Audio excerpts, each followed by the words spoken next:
तो हम ना मौर्य मौर्य डायनेस्टी को हम समझ रहे थे, है ना। पहले हम उससे पहले जाके देखो, जितना आपके बुक में लिखा है उससे पीछे जाके हमें समझना पड़ेगा, तभी जाके बेहतर ढंग से आप लोग समझ पाओगे हिस्ट्री को। अगर आप ये सोच रहे हैं कि हिस्ट्री को सिर्फ हम किताबों में जितनी बातें लिखी है उतना ही हम समझ ले, तो कभी भी आप लोग हिस्ट्री को अच्छे से नहीं समझ पाओगे। तो आपकी बुक जो है एनसीईआरटी बुक है, उसमें बहुत कम कंटेंट है, तो मैं कोशिश करता हूं कि उससे भी पहले जाकर जितनी भी घटनाएं हुई है, हालांकि सारी घटनाओं को तो एक्सप्लेन करना बहुत मुश्किल काम है, लेकिन जो मेन घटना है उसे एक्सप्लेन कर देते हैं। तो सबसे पहली बात ये कह रहे हैं कि मौर्य डायनेस्टी जो हम पढ़ने जा रहे हैं, तो मौर्य वंश के बारे में हमें जानकारी कहां से मिलती है। तो ध्यान रखना कि सबसे पहले सोर्स पे ज्यादा ध्यान करना आप लोग। सोर्स क्या होता है भाई? सोर्स यानी कि किस चीज से हमें उसके बारे में जानकारी मिलती है।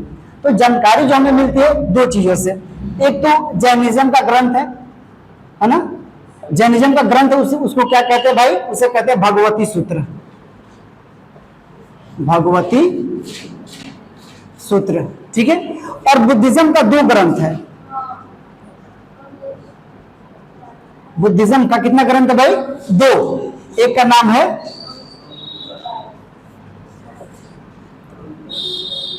अंगुत्तर निकाय और एक और है, उसका नाम क्या है? महावस्तु। ये दो जो है, ये तीन ग्रंथ हो गए। एक जो है जैनिज्म का है और दो किसका है? बुद्धिज्म का, अंगुत्तर निकाय और महावस्तु।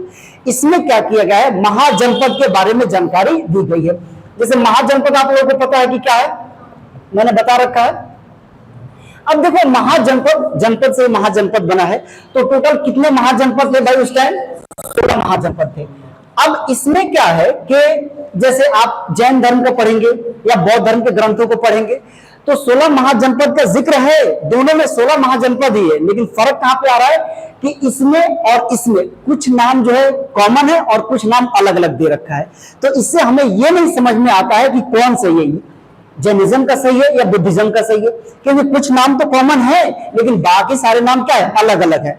तो ये थोड़ी सी कंफ्यूजन वाली बातें है कि क्या ये सही में ये वाला सही बता रहा है या फिर ये वाला सही बता रहा है, तो इसमें अभी क्लियरिटी नहीं है। लेकिन इतना ध्यान रखिए कि 16 महाजनपदों के बारे में हमें जानकारी कहां से मिल जाती है? दो ग्रंथों, दो धर्म के ग्रंथों से। एक जैनिज्म का कौन सा भाई? भगवती सूत्र, और बुद्धिज्म का कौन सा है? अंगुत्तर निकाय या महावस्तु। तो दो इसके हो गए और एक इसके, तीन ग्रंथ है जिससे हमें क्या होता है? मौर्य साम्राज्य के बारे में जानकारी मिल जाती है। इसके अलावा भी सोर्स बहुत सारे हैं, जैसे सिक्के हो गए, अभिलेख हो गए, इन सब चीजों से क्या होती है भाई? हमें जानकारी मिल जाती है। किसके बारे में? मौर्य वंश के बारे में जानकारी मिल जाती है।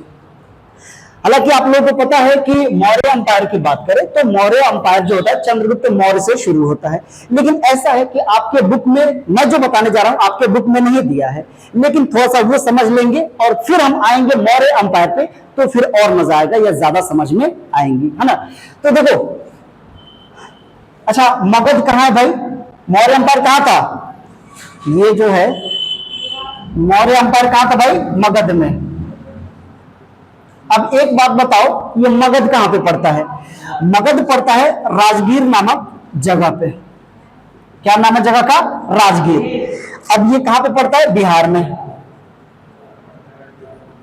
बिहार में पड़ता है। बिहार के आज आप जाएंगे ना तो नालंदा एक डिस्ट्रिक्ट है। कौन सा है भाई?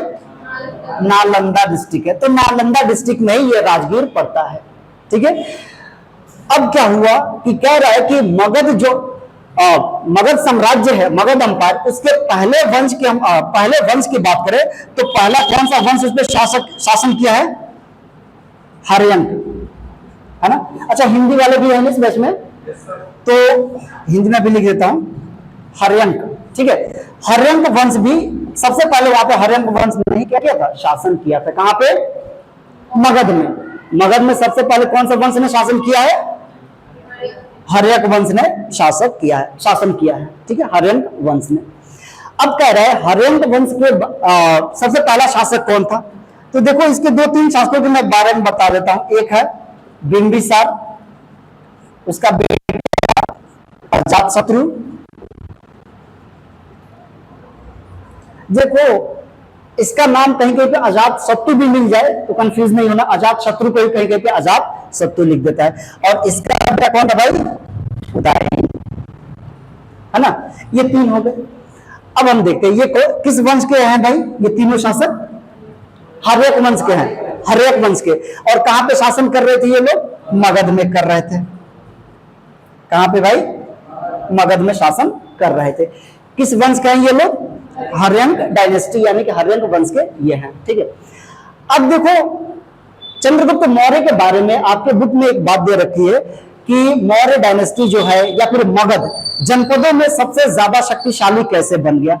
तो वहां पे 3-4 कारण मोटा मोटी दे रखा है कि जैसे कि वहां पे नदी का होना, वहां की मिट्टी बहुत ज्यादा फर्टाइल थी, उपजाऊ थी, उसके बाद से वहां पे जंगल थे तो जंगल से हाथी मिल जाते थे जो सेना के काम में आते थे। इसके अलावा एक और भी रीजन दे रखा है कि वहां पे लोहे के खदान थे जो अब झारखंड में चला गया है, पहले झारखंड बिहार का ही हिस्सा हुआ करता था, ठीक है। तो कहते हैं कि इन सब कारणों से क्या हो गया था, मगध साम्राज्य शक्तिशाली हो गया था।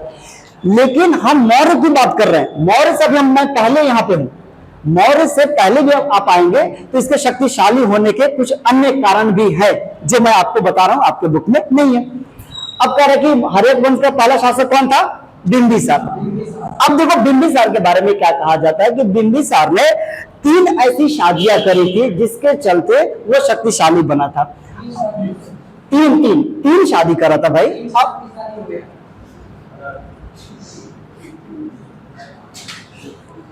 देख रहे हो कितनी जल्दबाजी है शादी का नाम सुन के। पहले 12th तो पास कर लो, 12th पास नहीं करोगे तो शादी भी नहीं होगी। आजकल की लड़कियां जो है ना शादी नहीं करती ऐसे लड़कों से, तो पहले 12th तो पास कर लो। यहां पे देखो 3 शादी करी थी। पहला उसने कहां पे करा था भाई, कौशल नरेश थे, कौशल शासक थे उनके यहां पे, ठीक है। तो उनके बेटी का क्या नाम था, महाप्रसेनजीत, सॉरी कौशल में किया था। और उस लड़की का नाम था कौशला देवी, कौशला देवी कौशल में हुआ था। और यहाँ के शासक का क्या नाम था, कौशल के जो शासक थे उनका नाम था प्रसेनजीत नाम था, प्रसेनजीत, ठीक है। ये शासक है वहां के कौशल के। कौशल आज यूपी में पड़ता है, और हाँ यूपी में पड़ता है कौशल, ठीक है। वहां के शासक कौन थे, प्रसेनजीत।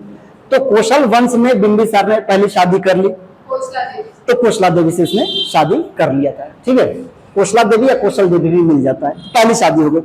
दूसरी शादी उसने कहां पे करा भाई, लिच्छवी में। लिच्छवी ये तो बिहार में पड़ता है लिच्छवी।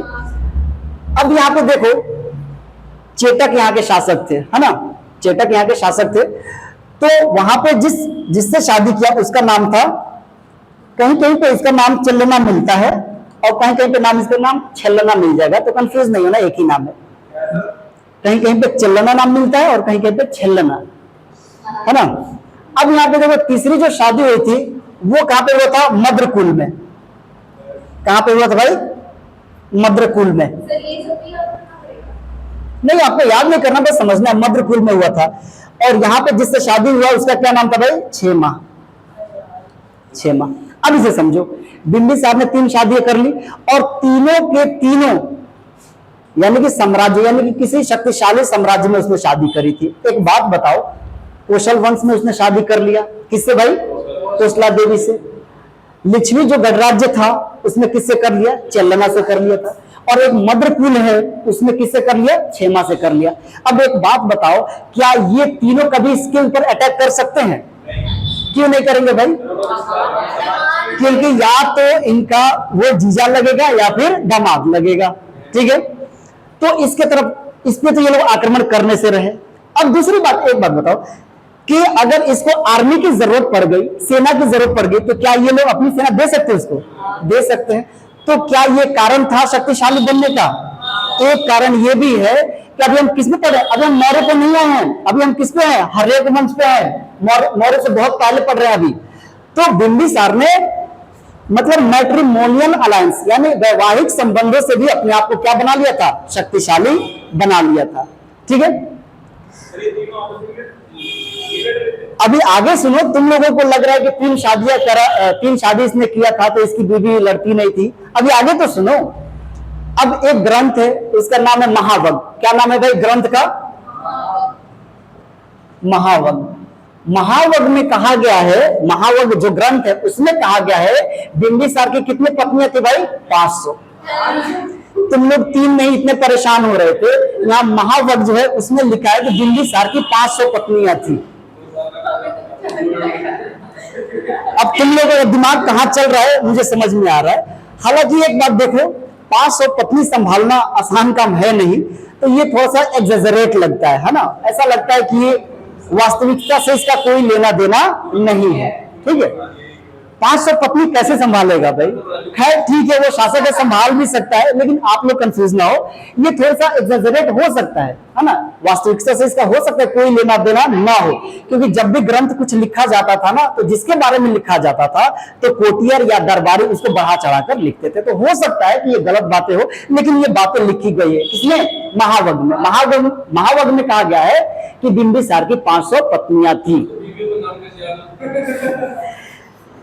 अब मिलेगा बिंबिसार तो पूछूंगा कि आप अपनी बीवियों को कैसे याद करते थे या उनका नाम कैसे याद करते थे, है ना। कभी मिलेंगे बिंबिसार, इस जन्म में नहीं तो अगले जन्म में मिलेंगे तो पूछूंगा जरूर। और पूछूंगा कि मेरे स्टूडेंट का क्वेश्चन है, आप बताइए कि 500 पत्नियों का नाम कैसे याद करते थे। ठीक है, चलिए, ये समझ में आ गया? कोई डाउट है यहां तक? चले।